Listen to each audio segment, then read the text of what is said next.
So good afternoon, everyone. My name is Rick Goins. I'm the Director of Alumni Affairs, and I want to welcome all our fellow alumni, students, faculty, staff, and friends of the university to the second in our series of Chancellor Chats with our Chancellor, Dr. Terisa Riley. Today, Dr. Riley is joined by our Provost and Vice Chancellor for Academic Affairs, Dr. Georgia Hale, who has been with UAFS for 16 years. During our conversation, Rachel Putnam with UAFS Communications will be watching the chat room, and we want to encourage you to submit your questions as we proceed. I'd also like to ask that you mute your microphone during this time until you're ready to speak. To begin, we'll ask Dr. Riley and Dr. Hale some previously submitted questions, and we will encourage some of our students on the call to participate as well. So the first question today goes to Dr. Hale. Dr. Hale, we've heard a lot about the Executive Director for Diversity, Equity, and Inclusion Search, the committee of which you are chairing. And so we'd like to know where UAFS is in the process of hiring for this position. Some of you will probably remember that we advertised for this position back in the spring semester, and we had a couple of candidates on campus, but we declared it a failed search because our job description did not match our needs. We wanted someone who was familiar with research on the topic rather than doing the research. So we've taken a closer look at what we need. We've rewritten the job description, and we advertised it, and we have 38 applicants for the position. I met with the search committee yesterday for training and to talk about how we're going to proceed from here. And we expanded the committee this time. Before, we didn't have a student on the committee, nor did we have any staff members on the committee. So we added a couple of staff members and a student to the committee, which broadens it and broadens our perspective and when looking at issues across the campus. So we're going to be narrowing down. We're going to meet next week to narrow our list down. Everybody's going to come with their list of 5 to 7. And we will take that list of everybody's list, and then we'll narrow it down to the ones that we're going to start having phone conversations with. So that's where we are. We're hoping to have someone in. This process takes a little bit longer than you would think if you haven't been through it, but before the end of this fall semester, that is what we are shooting for, to have someone on board by then. That's exciting news. Do we have any students on the call that would like to speak to what you hope this position brings to UAFS and or how you hope to work with this Vice Chancellor once they're on staff?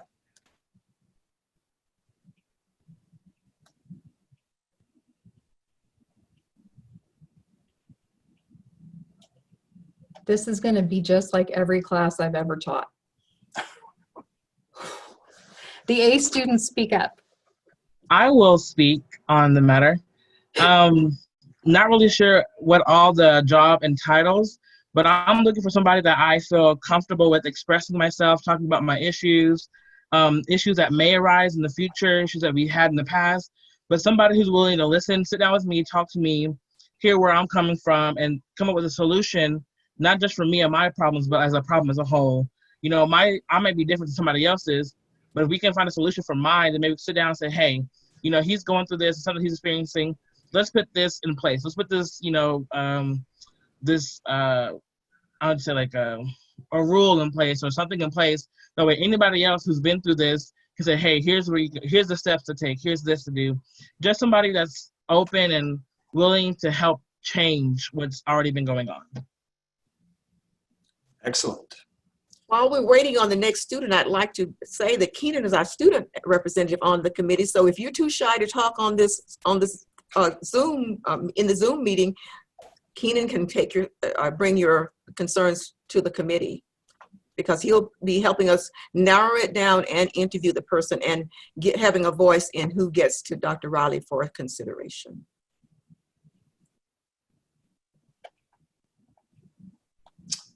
We have any other students that wish to jump in? I would like to say something. Okay. Okay. When it comes to the diversity, equity, and inclusion, I think we focus so much on race and ethnicity. I would also like to see focus on gender identity inclusivity and addressing some of the ableist views that are implicit in all of us. So I want us to really focus on all types of inclusivity. and not focus so much on just one type or another. I want to see everyone feel like they're represented. I agree with that, Rebecca. Good points. It's definitely something that we're looking for and even included in our position description. And we've got subcommittees within our university diversity, equity, and inclusion larger committee that are also focusing on any underrepresented or lesser represented population, just in terms of those statistics and the data that we are aware of, making sure that we have everything in place to help every person know they're valued and wanted here at UAFS. I think that's so important. And Dr. Riley, I'd also like to add, for the students and anybody else who's here, when we get the list down to the ones that we are seriously considering, we're going to have an open forum, and maybe via Zoom. So you can sit in and you can ask those questions of those people that we've narrowed down. What is your philosophy on these things right here? Are you only going to concentrate on these things? And we welcome those kinds of questions because it helps the person to understand that this is a campus position. It's not just a member of senior staff position. So I think that when we send out the email saying, please join us on this call or on this Zoom or in this meeting for the finalists, please participate. So I know we had a question about the individual and whether there's an expectation for the person we hire to teach. So I thought I might just kind of speak to that. We didn't necessarily specify that the person has to be credentialed to teach on campus. Of course, if the individual is credentialed and could teach courses that fit very obviously into one of our degree programs, major, minor, certificate areas, that would be phenomenal. But not all teaching happens in classroom settings toward a degree completion. We know the person will be an educator because of working with individuals in a program capacity, whether that's educational, social, vocational programs. The individual will obviously need to have experience training and teaching in that way. Could I just acknowledge someone who logged in? Jarvis McGee, how are you? Jarvis was one of my students. He's actually the vice president for the Alumni Association at the institution that I worked at previously, which shall remain nameless. Okay. But he is an awesome guy. And when he learned that we were doing this chat, he wanted to join, and I adore him. So glad he's here with us. We're certainly glad to have him. So the next question, Dr. Riley, in the wake of protests for racial justice across the country, how is our university promoting diversity and inclusion both on campus and in the community? Well, I think number one, we've made some strong statements, but I feel that lots of places have, and it feels a little bit commercial or self-serving. And so I just want to note that first, that many places have made the statements that they felt that they needed to make. And there was no way in the wake of a pandemic necessarily for all of us to show each other we mean the words, that the actions are there and behind those words. We've had several incidents that have happened in the short time that I've been here. And my first inclination was to run to get to my people, to say, I love you, I value you, I never want you to be hurt. And if I could bubble wrap around your emotions and your bodies, I would do that right now to save you from any hurt. And that hasn't been possible. And we feel that really strongly here. And so I think our dedication has to be our actions.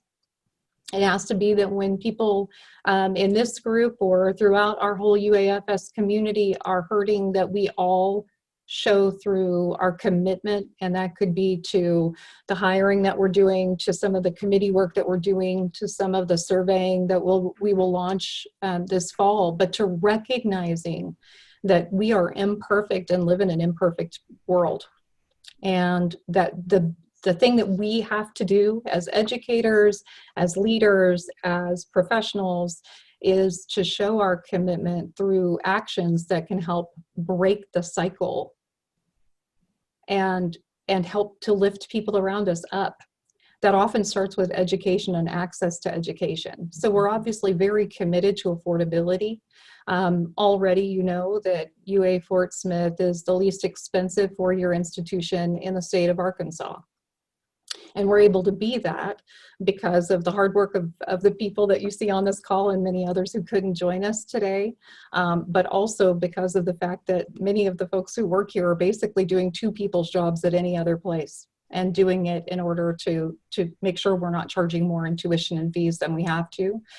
We're able to do that because we have support from the state of Arkansas from appropriation, but from Sebastian County in particular, in the tax that is charged here for sales tax, and a portion of which helps to support and sustain our affordability as an institution. We're able to do that because we're regional, and we are aware that we can do more in terms of healthcare and health disparities.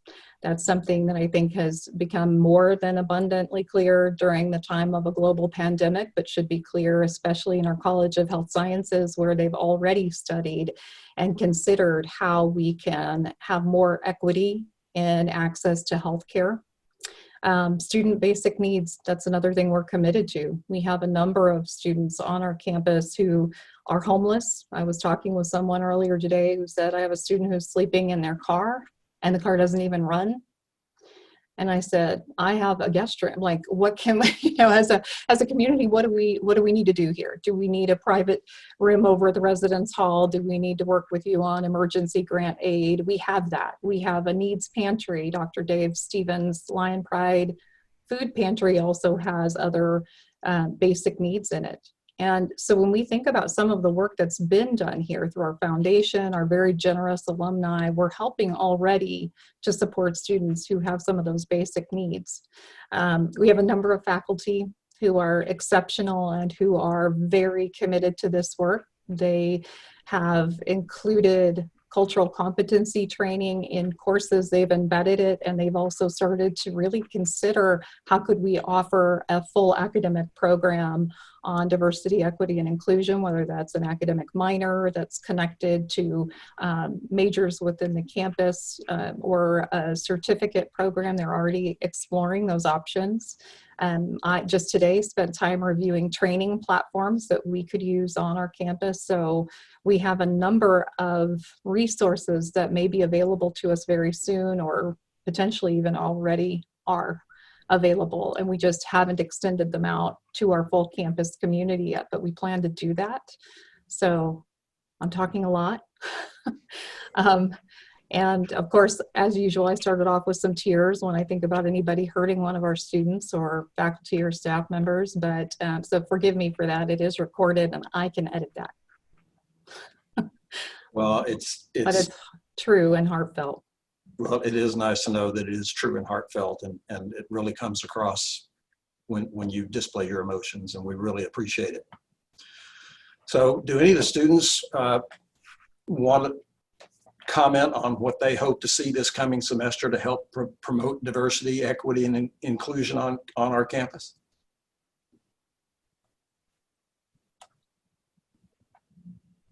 I was going to say I have something to ask, or maybe see if we could do.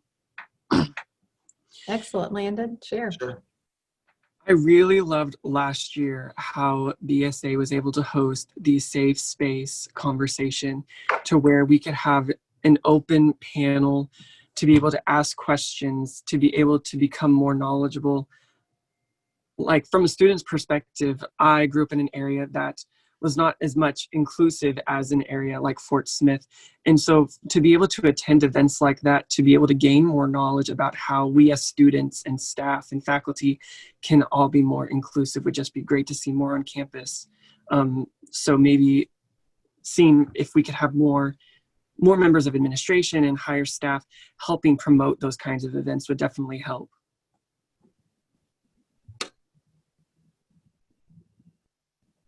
I would speak of, who was that? Okay, I'll go. Okay. I would also say, like, I would like to see, I guess, to see more support from more teachers, faculty, and staff, because I've been on quite a bit of committees and Zoom meetings over the past summer, and it seems like it's kind of the same people that I see all the time. And not that people don't support, but I feel like if we can see more, it'll open us up to the possibility of people being more inclusive, I guess you can say. Because I feel like I have the same amount of people that I talk to all the time about whether I'm going through something. It's the same 5 teachers, the same, 2 faculty. But if we can get more out there, more saying, hey, we support you, hey, we're there for you, then maybe people who are not as comfortable as I am talking to people can go out and speak their truth about things, because people aren't as open as most people. So to make them go out of their way to speak is not as convenient to them as it is for me. So just being more open and more supportive, I guess, in person, but we can't really do it in person, but just out there. Because I mean, I see you, I know you there, and they talk about how you're supporting from the background, but sometimes you being in the background just isn't enough, I guess. That's what I'm trying to say.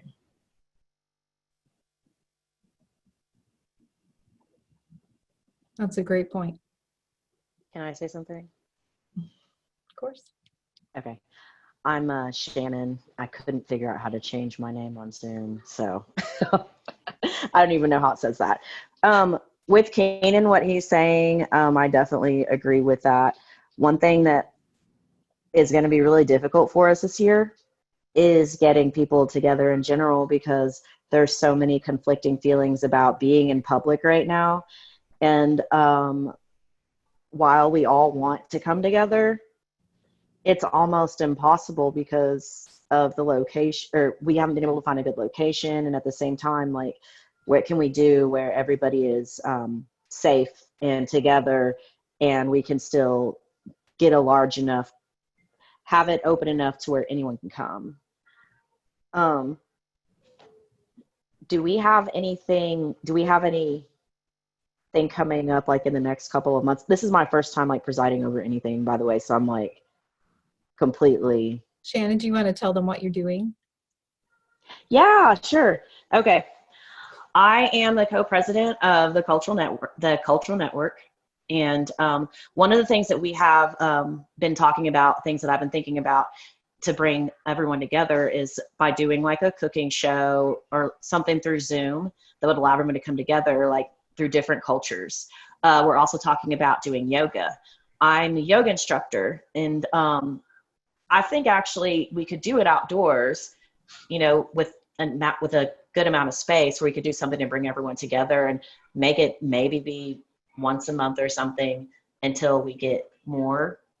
But I think that through yoga, that would be a good idea, just to bring people, number one, that are usually seeking comfort through any type of comfort, obviously, and we don't really have to talk about it to practice. It's a really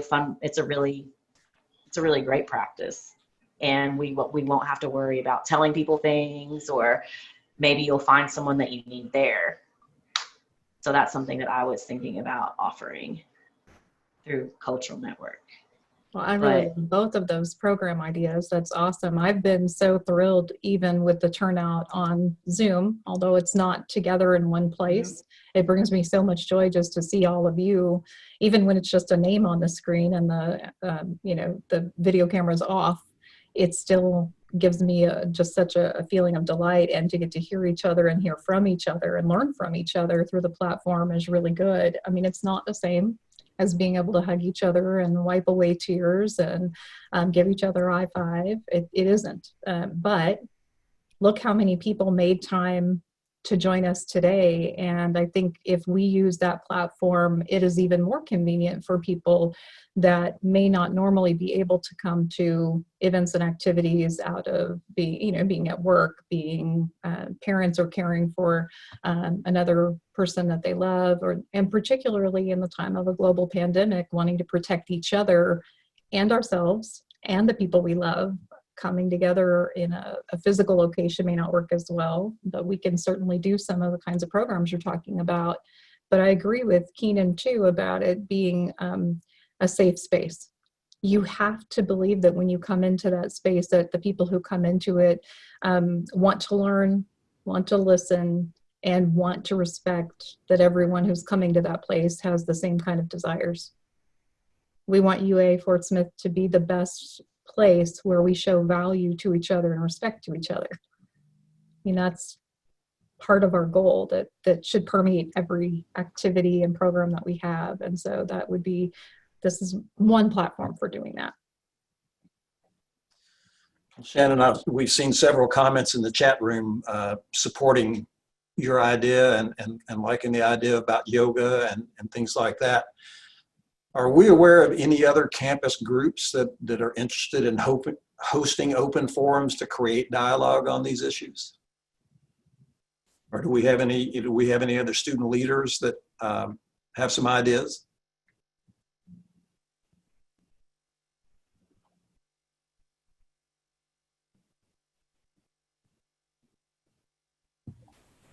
I was going to say, we have several committees on the Campus Activities Board that can help put together some forums to help make this possible. Okay, so if students or other RSOs have ideas, they should contact Campus Activities? Absolutely. They can contact me and my email, which is lking00@g.uafs.edu, or they can also contact our advisor, Katie Cochran, who is in the Student Activities Office. And I would also like to offer that if any of our alums have any ideas for events or forums, they can certainly reach out to myself or Jasmine, because we'd like to try to work with you in that direction as well. I'll also mention that we have a planned speaker on First Amendment freedoms. That is on the 17th of September, and I know more information will come out about that. You have to register to get the Zoom link, but that is on the 17th, and the individual is going to be talking with us as part of our Constitution Day activities and that week of activity. So that'll also be on Zoom, so it's very convenient and safe for people to attend. But this is something that actually, when I met with our Black Student Association this summer, that was one of our conversations, was we want to know more about our rights, whether that's the freedom of assembly, freedom of speech, that we want to know where and what we can do to protest, to make our feelings, thoughts, and needs known to everyone, and to do so within the confines of our Constitution, so that we know we're not going to be targeted for any kind of repercussions. That's incredibly important, and not surprising to me that our students here for an education are saying, step up and educate us about these real life things as well. We need to know these things.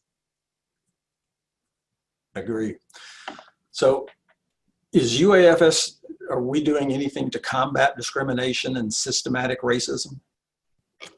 I will tell you, I think we have lots of groups doing different activities. Now I'm going to ask people who are on the call to kind of chime in as well. I know, for example, we talked about things that are systemic.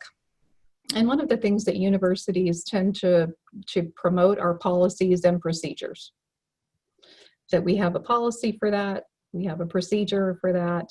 And truth is, when you have complex organizations, you want to have policies and procedures, and most importantly, you want to empower people with those, not confine them. And we have a subcommittee of our diversity, equity, and inclusion group that is reviewing all of our employee handbooks and student handbooks to look through those for inclusive language, for policies and procedures that may not be in alignment with our core values as an organization, and particularly where there are things that may not have been reviewed or rewritten in a long time. I want to recognize Mrs. Jennifer Bell, the Chief of Staff, and Mandy Keys, our Director of HR, and the entire committee working on our employee handbook. They are doing an exceptional job, literally reviewing all of the employee rules and regulations and policies and information. And then we've got Lindsay Lawrence and a committee of faculty working directly on our faculty handbook for the same thing. And then our policy and procedure subcommittee will be reviewing our student handbook as well. I believe they may have already seen portions of the student handbook. We've also rewritten our Title IX processes and procedures to be in alignment with the ones that have come out from the federal government, the new regulations that came out and that we had to implement by August the 14th. I recognize Lee Crable, and certainly he's the Title IX officer for our campus. I know he's on the call. Catherine Jans, who is our deputy Title IX coordinator, who's on the call. I'm pretty sure I saw her earlier. She's like, yay, shout out for her, because they have worked so hard over the summer to put together not only the changed regulations to, again, help to promote a safe campus and one where you're not discriminated against based on gender, as well as training for faculty, staff, and students on that topic, and training hearing boards and people who will become advocates for our students in that process. So that was a daunting task, but it is something that's real and tangible, and it makes a great improvement, I think, for gender equity. We also hired a new full-time coordinator for our disability services area. So I think Dana might be on the call, or I saw her name earlier or in the list of registrants. She is our new coordinator, and when I arrived, our position was a part-time position. It's full-time now, and she works with all of our students who have documented ADA accommodation requests for the university to consider. But then we also have a subcommittee looking at everything from access to facilities and signage and things like that, so that we can hopefully incorporate some different ways of doing business to make the full campus experience more inclusive. Anyone who was here today would say, start with drainage. Our campus flooded badly today. We've had storms for a couple of days now, and we just could not handle it. So you can imagine, if you're an individual who is mobility challenged, this was a bad couple of days on campus for you. So we're going to have to invest in things like that, where it may appear that, I mean, of course, everyone will benefit from it, but unless you have a mobility challenge, you wouldn't realize just how desperate that situation was today. Right. Hey, Lucas, I saw in the chat that you had a question about a faith and race conversation. And as president of Chi Alpha, I thought that was an interesting idea. Do you want to share with us an idea of what you have in mind for that? Yeah, I guess coming from my perspective, I'm a staff worker with InterVarsity Christian Fellowship on campus. And so so much of kind of like of the campus life is due to Christian or faith-based organizations on campus. If you just look through the Welcome Week, a huge percentage of those events and a huge part of student life comes from religious organizations.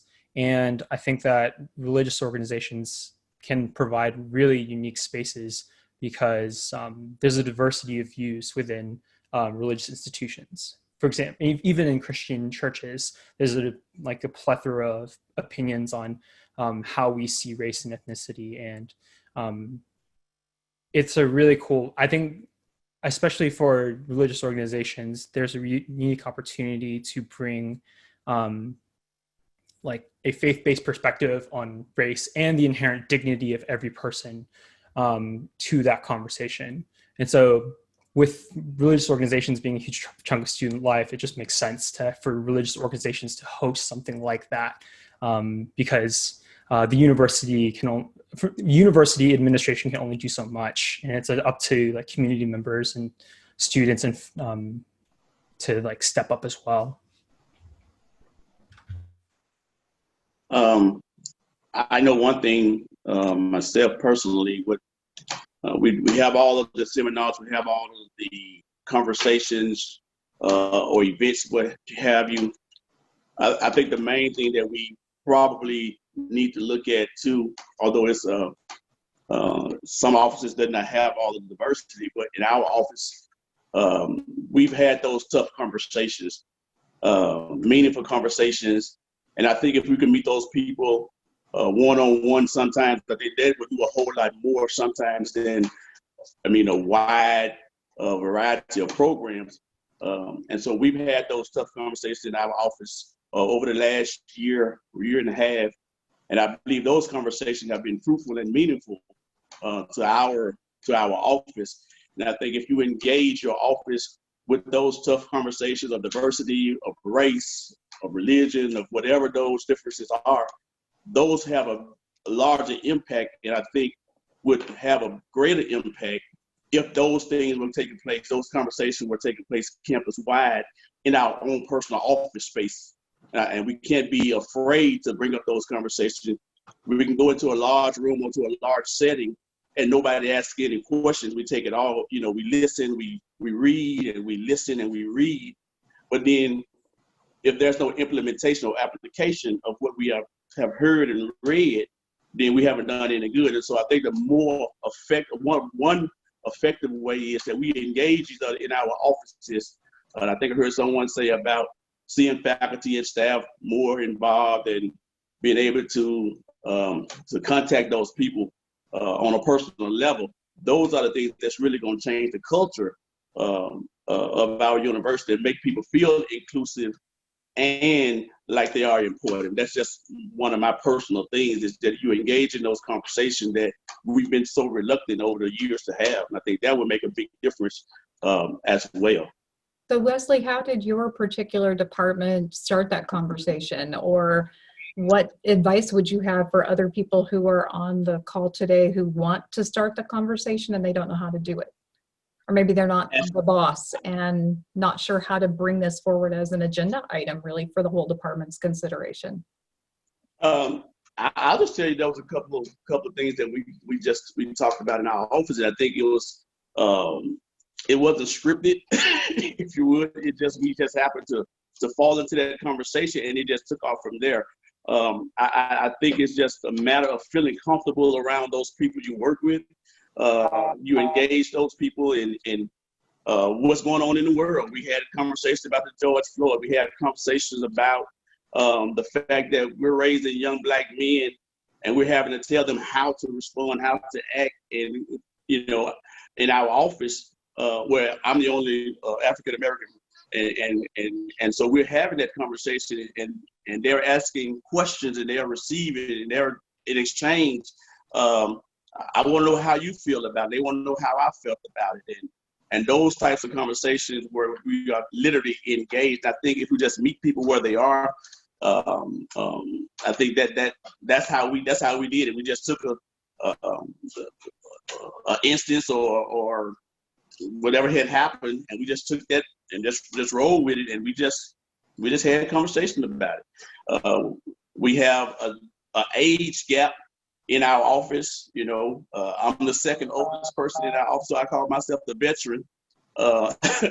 And so then the younger people in our office were, you know, hey, we have. So my question was, in the last 20 years, what have you seen different? That was just one question that we asked. And there's a 20-year gap between some of our ages. And the commonality of the answer was, we haven't seen anything change. Regardless of what age group or what era you're in, we haven't seen anything change. So that's another opportunity. Okay, what are we going to do now to evoke that change? That's one way. Just feeling comfortable with the people you're working with. We spend a lot of time with those people every day. More time than you spend with your family and people you love dearly. Yes. Right. So if we're going to actually be the Lion family that we always say that we are, we have to have conversations like we do with our family. Is there a way that we can do something like that without going over or stepping over any boundaries or guidelines through the school and have it be like a school sponsored event? Oh yeah, absolutely. So student registered organizations can absolutely use space on campus anytime. You can reserve space. You can have, you know, certainly I've got a Zoom account, you can use it, feel free. I mean, the truth is that we've got tons of resources and we want you to use them as you want to use them. One of the things that Wesley didn't tell you was how gracious he is about sharing with people and being willing to talk with them. That can be really exhausting work. And so I think be careful of that too when your organizations want to create that space.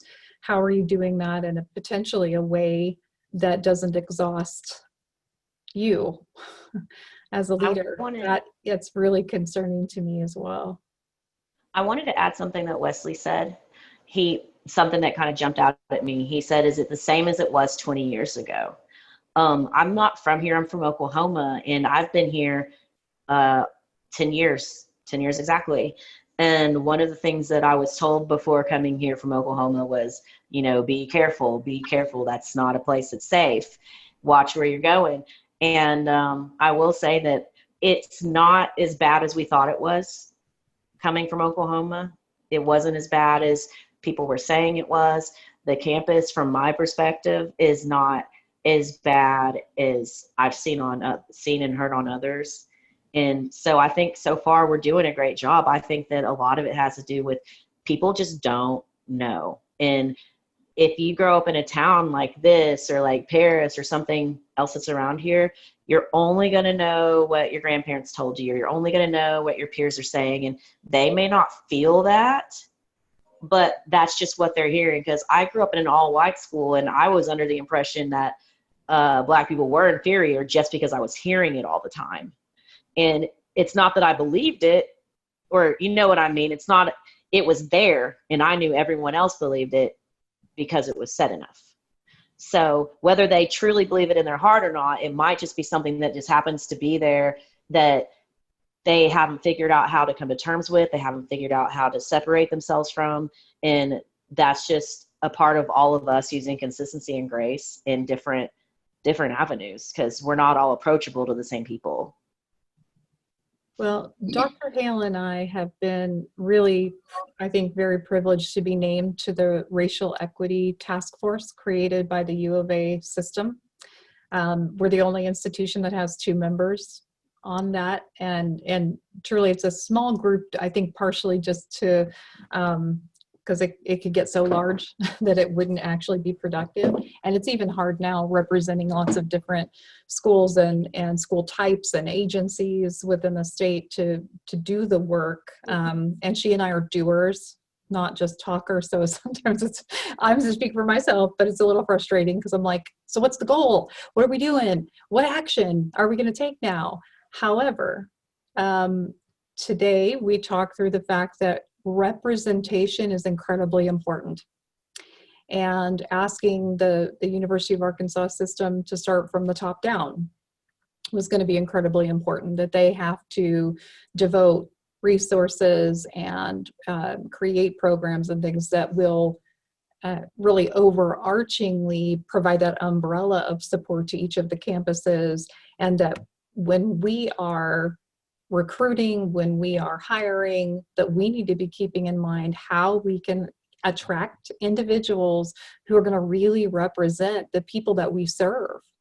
And we don't necessarily have a great program for that in terms of the U of A system or even our own institution, but that it doesn't have to stay that way. That's one of the reasons why we're working on things like the evaluation tool, and how can we potentially, and especially now that the entire system will be using the same human resources platform, we can include questions or areas of evaluation of every single employee about how they have dedicated part of their time on campus to furthering diversity, equity, and inclusion work, and actually evaluate them with those questions where we would all be held accountable to trying to reach those goals. And where faculty could, in part of their promotion process in their service area, have additional weight for the fact that they have worked on diversity, equity, and inclusion activities, programs, academic program development, research, writing, etc., that would be something that really has additional weight in a promotion process. You have to start with recruiting people who absolutely are going to want to move this forward and will be the representatives that people want to look up to. I mean, there are many people on this call that I have met during my time here and respect so much. And yet, as someone said earlier, to be that person who's the only one, oh, it was Wesley, sorry, I want to make sure I give you credit. You're the only one in your office, and you carry the weight of explaining your experience, but that's the only weight you can carry. You can't explain the experiences of every person, and you shouldn't have to do that. And the more representation that there is that adequately represents the population that we're educating and that we're serving within this whole area, the less weight you feel you're carrying and more of a partnership that we feel we have. So Keenan, Dr. Riley, if I may, yeah. Oh, please. if I may a moment. My name is Mike Nelson. I come to you as a crossover from the corporate world as well as building private organizations nationally and internationally. One of the ideas that you all may want to try to institute that I've seen used not in the largest, not in our largest Fortune 400 HR departments, but as sort of a subset, and then I've also seen it out through some of the business community. And it's built, it's a platform that's built not only with vertical integration, but also horizontal integration of offering private mentorship. But it's private mentorship based on the applicant's request of what they would like to be mentored in the areas of. Like, you know, if you have several different, you have an enormous staff that has each unique experiences. So if a student comes and says, I want to learn about this, then you can search the list to see who amongst your staff listed up as a private mentor that they have that experience that they're willing to share or mentor with. And then you can have the same list out to your students saying, here's the list of qualifications that our private mentors, personal mentors, you know, have to offer. And if you want to sign up under one of these, then we'll send you that information. You integrate it both horizontally and vertically, and it helps that you get a one-on-one. A lot of times you'll end up maybe with one professor or one specific business person or whichever, you know. I've seen it done in churches where there's always the one pastor that gets overwhelmed. So you have to kind of keep a limit of how many that person is willing to sign up or handle. But it's not only a resource of personal mentorship by, you know, under listed qualifications, it's also put out through your students, what do y'all want personal mentorship in? And I've seen several of you type in conversations of, how do we do this? How do we learn that? And then also, how do we reach out to others? That may be a hybrid crossover there that you all can put together and build that works. I have seen it built successfully. I've also seen it go sideways.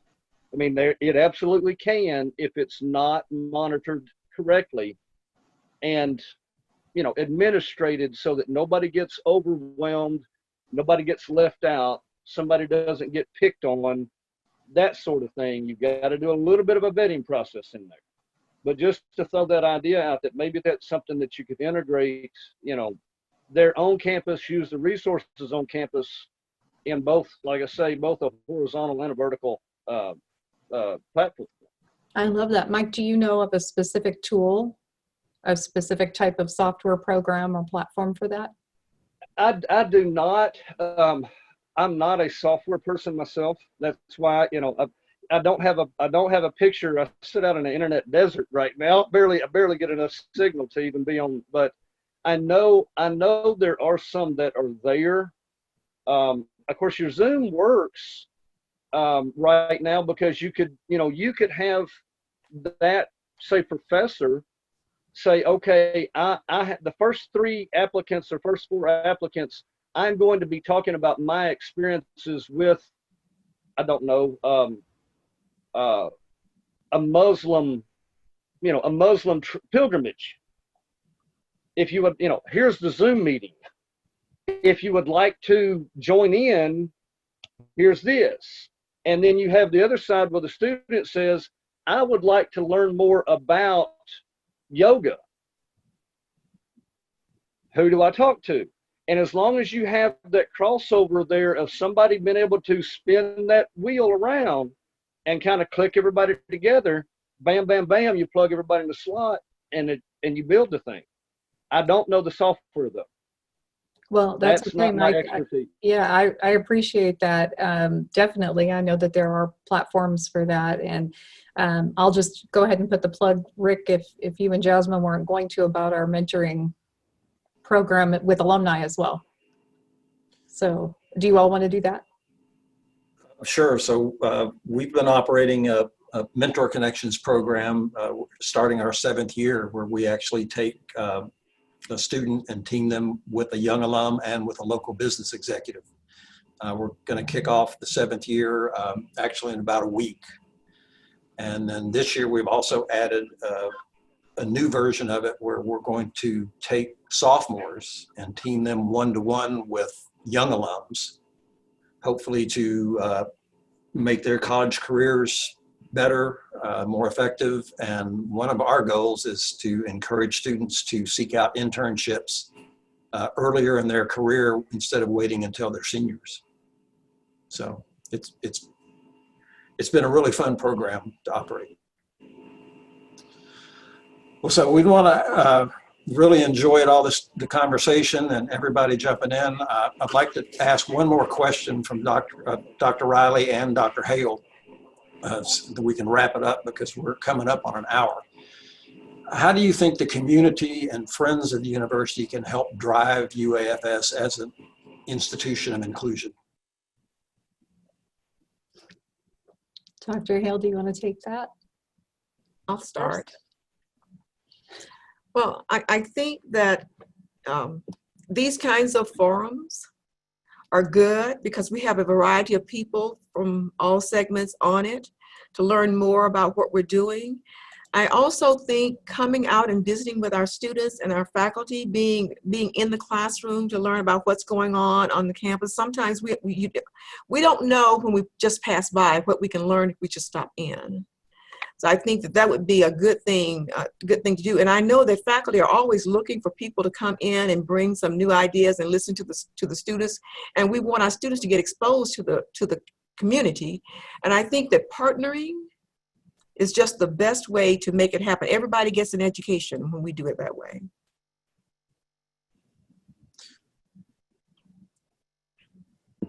So she stole my answer. No, she's brilliant and she's right. So that's all I have to say. May I add a 2 cents worth in? Please.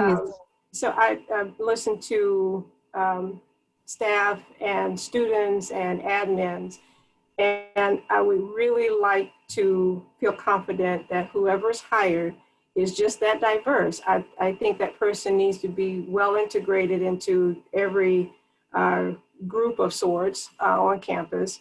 Particularly, I think it's important that they be allowed to teach in the sense that, as you might know, my department is in the process of designing a DEI minor cert, and that's will be put where it needs to be very shortly. And I'm very interested in that person being visible in that academic realm. And I think it's a perfect and appropriate, and I think it would draw quite the crowd. If not the 100 and some folks who are on this call, I really like that person to have their hands and toes in that portion of the academic piece, in addition to the other conversations that happen with students and with faculty and with all of it, students and employees here. So I just wanted to put that plug in for the breadth and diversity of the DEI person, DEI director. Yeah. Excellent. I'd like to respond to Dr. Barrett. I agree with you that it's important that the person be well-rounded, but I think that we as a community will have to embrace that person and not put the weight of all diversity things on the shoulders of one person. I think that person has to be able to partner with everybody, but everybody has to be able to partner with him or her. Well, and I think we also want to keep in mind, and Dr. Barrett knows this as well as any of us, one person cannot be all things to all people, right? So I think this person, as you know, whoever it is that is hired, that they will have the skills and abilities for potentially for teaching. That's part of the actual credential for getting the job. But then also we want to be sure that we are moving resources that are currently existing in the university into more, I mean, this person cannot do this job alone. We have a number of other resources that we can put together into a more full and, you know, I think robust diversity, equity, and inclusion department. You know, you can't be a department of one. And so we have several things that seem to fit very naturally in that area. And then we have a number of community partners that we will want to engage to support the work on our campus. I'm seeing Abby Cox on my screen, and her work, for example, with our single parent scholarship program is an excellent resource that we would want to make sure that not only does that become acknowledged by the new person working in this or directing this area, but also let's take full advantage of how students learn about that. Let's make sure that you know, that all of our students are included, because that's one of the major words in diversity, equity, and inclusion. Or that we have a review of facilities that includes gender neutral restrooms or family care rooms, where if you are pregnant, parenting, etc., that you have a space where you can take your child, where you have, I mean, literally things like changing tables in men's restrooms or in some areas of our campus don't exist. So we have, I mean, truly, when I say we've got some low-hanging fruit, I really mean that. There are some things that we can do that will be, that, for us, monumental, but the truth is it'll probably bring us up about 20 years in the span of about a year or so. And Dr. Barrett's nodding and laughing because she's co-chairing the facility subcommittee of our budget committee, and she knows the facility issues that we have in some of those areas that need to be improved. So obviously we have a number of people who are going to join in the work, and luckily it wouldn't be just put on this individual's shoulders, except the coordination with all these different great, wonderful people. And as I see people's faces, and I don't want to leave anybody out, I'm so glad to see my brother from Texas, Bruce Wade, who's really in Fort Smith. And we didn't meet until I came to Fort Smith, but I love you, Bruce and Esther. So just want to make sure you knew that I said see you there, and appreciate. We miss seeing you. I miss seeing you too, and we appreciate everything you do to raise funds for our MLK scholarships for the campus. That's incredible value for our students, again, for affordability, and to recognize that we just tend to really attract amazing people who want to be supportive of this place, who show grace when we least deserve it, patience when we probably frustrate the heck out of them, and yet they've been beside our journey educationally every step of the way. So I just want to make sure I'm kind of calling some of those folks out as I see you on the call and as your faces are here. So it's a very special place, whether some of you have ever been anywhere else or not. I thought Chan's point was really a good one, that if you have been here your whole life and you only know this, you do not know how special this place is, because you have just had it your whole life. But for those of us who chose to come here, we did it because we could see the ability to move this place forward together, and the desire of so many people to work toward the same end goals. And all of you have, well, not a single person on this call has ever let me down in that. And I appreciate it so much, especially our alumni who are continuously supportive of this place where you have earned what I hope is an excellent credential. And I have every reason to believe that it is exceptional as well. And you're special for wanting to stay connected and wanting to do more and give back to the place that gave so much to you as alumni. Our current students, pay close attention to these folks. they are the people that you're going to become in a few years. And they are definitely great role models for you on how to want the very best for this place for years and years and years to come. So I am very grateful that we get this time together. I'm going to stay on and answer questions and listen for as long as anybody wants to talk. So whether we get to 5 o'clock and people haven't had a chance to speak up or just want to share something else, that's fine. I also just want to mention that my DMs are open. My students are going to know exactly what that means. If you want to send me a direct message, if you want to send an email to me, the easiest thing to remember is chancellor@uafs.edu. Also, you can send emails to my name, terisa.riley@uafs.edu. Rachel Putman would absolutely come down here and give me a tongue lashing if I do not say follow us on social media. We are on pretty much every platform you can imagine, whether that is Facebook, LinkedIn, Snapchat, Twitter, Instagram, TikTok, where I'll be dancing later. House party. I mean, whatever you're on, I'm on it. So follow me and follow UAFS on all of those platforms to learn about and stay on top of the things happening at the institution, whether it's the direct announcements of things happening right now or programs that are coming up, because we want to keep you all engaged in that. And I've got a long to-do list from our talk and our chat. I've got a question for the Chancellor. Please. Hi, Michael. How are you? Good to see you. Yes, good to see you. Thank you for inviting me on. I'm really excited to be here with you. Enjoyed the conversation. Yes, Michael Robinson with Committee for Social Advancement for Smith. And so my question is, how do an organization, an outside organization, become a community partner with the college? What's the process, and who do we contact, et cetera, et cetera?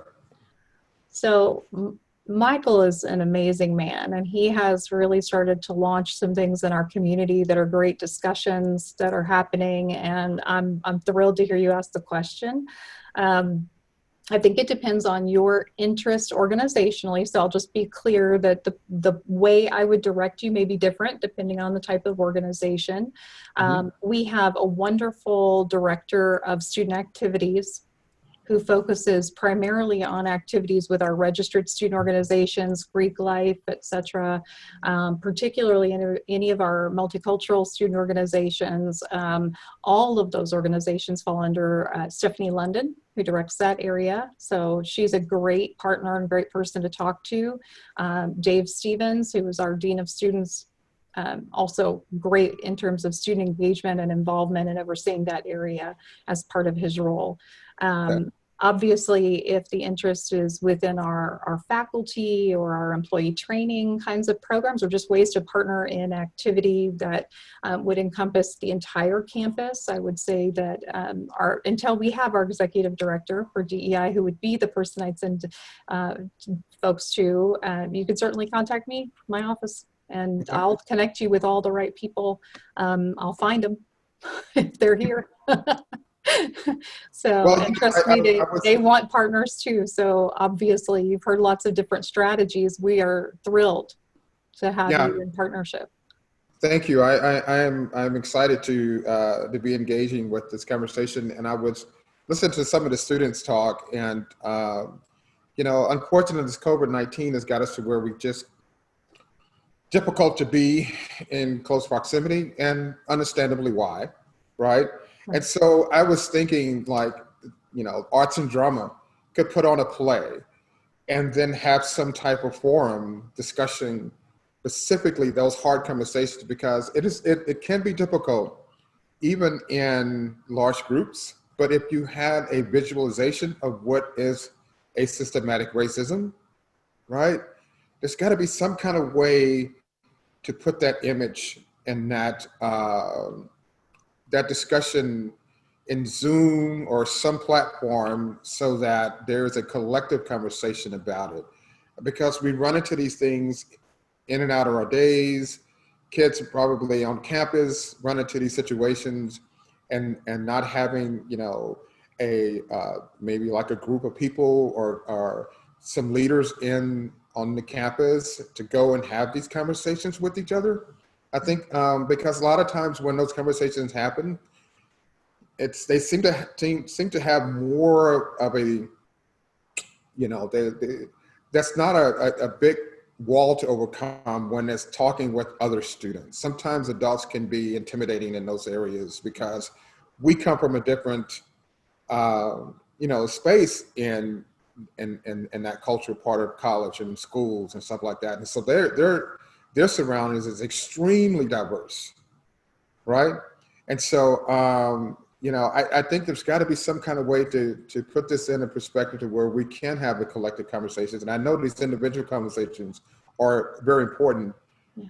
But to knock down that barrier with talking with other people around us can really connect us together and feel free to have that conversation without, like, in a safe space and a safe language, right? So just an idea, I love that, Michael. I really do. So I'm new. I've only been here for a year, and I have a question for my people. Do we have a peer education group on campus? I don't remember hearing that we do. We don't. Okay, Stephanie. We have Lions Roar, which is a peer education organization through the Baucus Network. So it's more like health and safety, like alcohol awareness, safe spring break, that kind of stuff.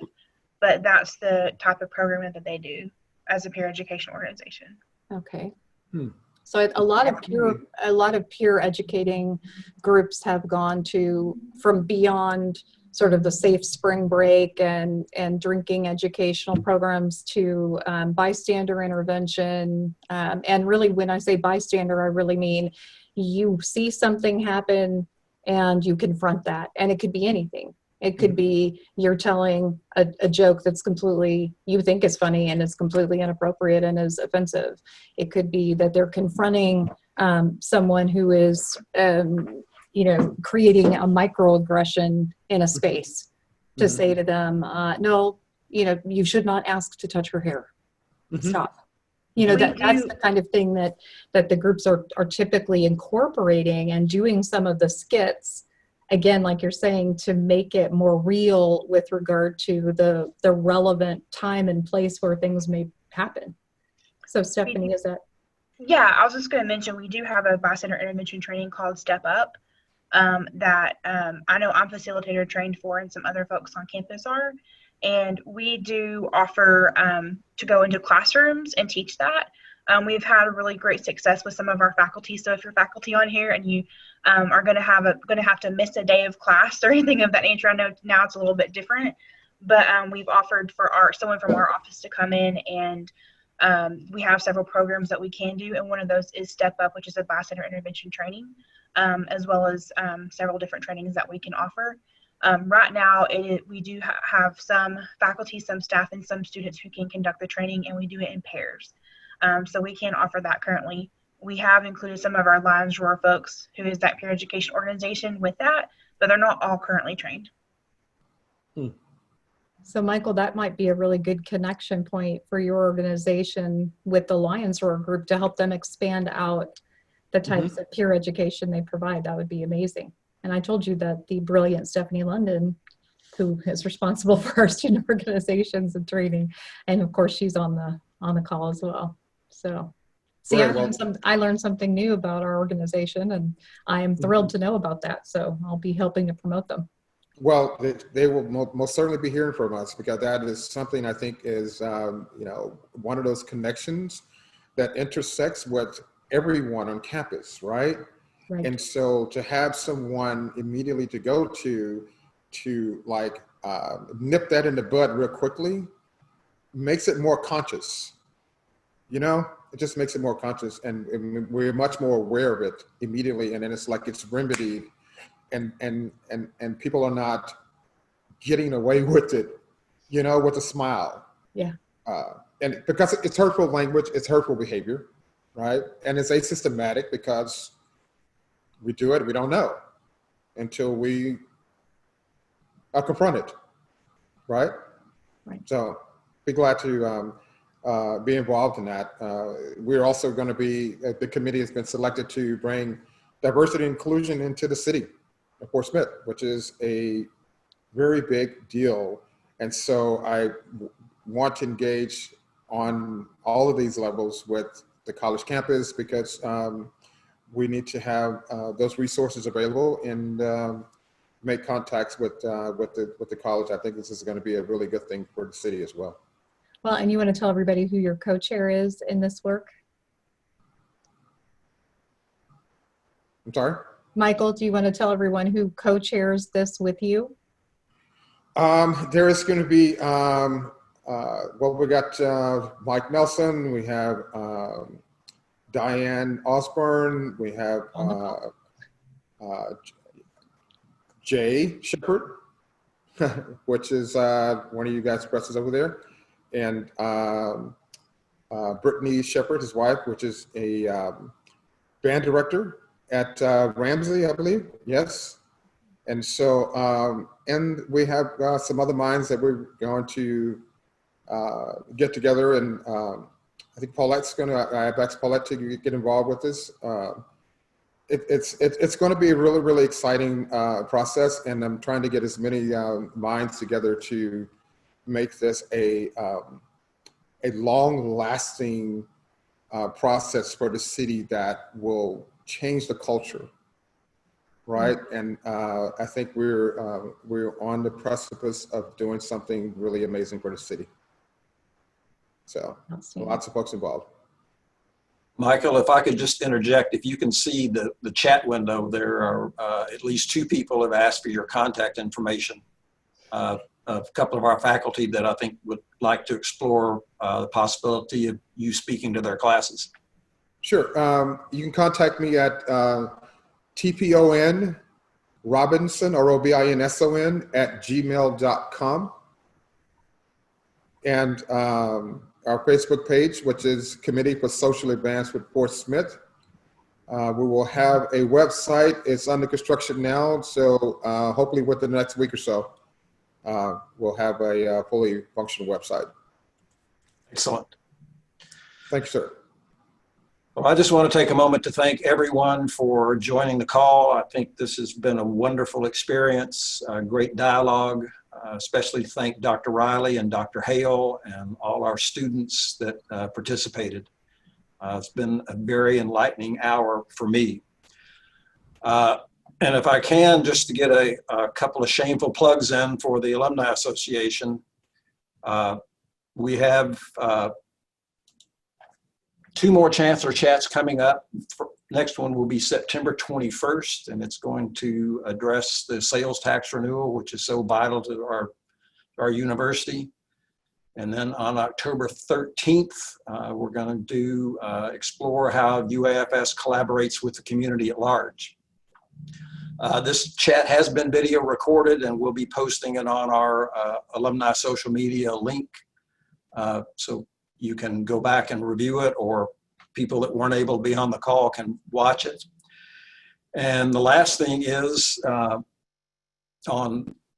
beginning on October 17th through the 31st, the Alumni Association is sponsoring a Lions 5K. It's going to be a virtual event, registrations. I was like, that's the longest period of time for a 5K run I've ever heard. Yes. Wait a minute, I can do that. I get 2 whole weeks to finish it? Yes. I only run if I'm being chased. Well, and you don't have to run. You can walk. This is awesome. You can walk, you can bike, you can hop, skip, and jump, however you want to participate. We want you to participate. Registration is going to be $25 per person. You will get a really awesome looking t-shirt that the marketing department has designed for us. And we'll be on the honor system, but we are going to ask that people take pictures of themselves with their t-shirts participating.